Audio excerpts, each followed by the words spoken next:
Hello beautiful ladies. अभी दोपहर का टाइम हो रहा है और मैं आ गई हूँ किचन में खाना बनाने के लिए।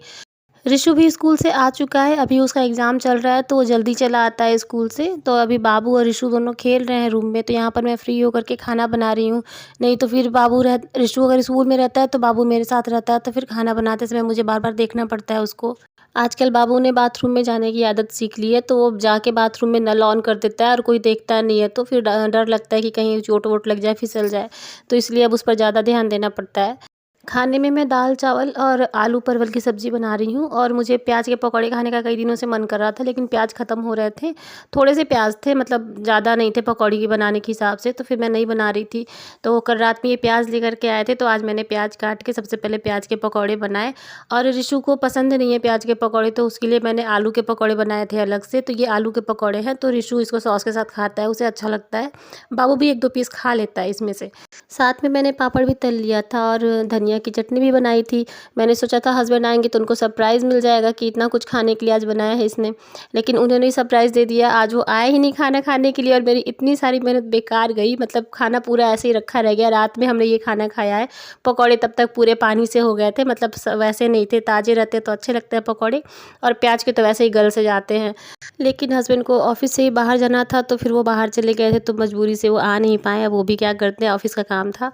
बाबू को मैंने गुजिया दिया था खाने के लिए, लेकिन बाबू ने पूरा खाने के बाद सारा गुजिया का जो अंदर का होता है ना मसाला, वो सारा सोफ़े पर डाल दिया था और नीचे डाल दिया था कालीन पे।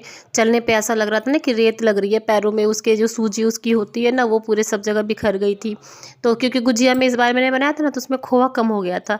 अंदर की जो सूजी थी वो बिखर जा रही थी खाने पे, तो फिर मैंने थोड़ा-सा बनाया था और बाकी मसाला मैंने वैसे ही रख दिया था कि बाद में और खोआ जला के उसमें मिला के फिर बनाऊँगी दोबारा से गुजिया। हम गाँव गए थे तो वहाँ से लहसुन खरीद कर के ले आए थे, तो वो भी कच्चा लहसुन था, तो उसको धूप दिखाना था, तो उसको भी मैंने धूप में रख दिया था सूखने के लिए।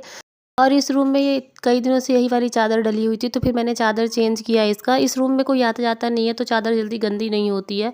तो इसलिए इस रूम में ज़्यादा दिन तक, एक बार चादर डालती हूँ तो 15 दिन तक चल जाती है, ज़्यादा मैं चेंज नहीं करती हूँ, क्योंकि कोई सोता भी नहीं है यहाँ पे। कभी-कभार हस्बैंड सोते हैं, नहीं तो वो भी नहीं सोते हैं, सारा दिन तो ऑफ़िस में ही रहते हैं। रात में आते हैं तो फिर वो दूसरे हम ही लोग के साथ रूम में रहते हैं। ऑफ़िस का काम होता है तब इस रूम में आते हैं वो। तो फिर ये गंदा नहीं होता है जल्दी से इस रूम का चादर, तो इसीलिए मैंने ये छोड़ दिया था कि चलो जब गंदी होगी तब, तभी काफ़ी दिन हो गए थे, तो फिर वो थोड़ी-सी गंदी सी लग रही थी, तो फिर मैंने हटा दिया। और यहाँ पर मैं सब साफ-दाफ कर रही थी, तब तक ये दोनों बच्चे भी यहीं पर आ गए थे साथ में।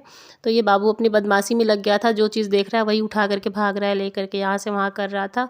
फिर मैंने इसको मना किया कि, और ऋषु को बोला कि इसको लेकर के जाओ अपने साथ दूसरे रूम में रखो, मैं यहाँ पे सब साफ़ करके आती हूँ। तो फिर ऋषु लेकर के चला गया, तो मैंने फटाफट से फिर ये रूम साफ़ कर दिया।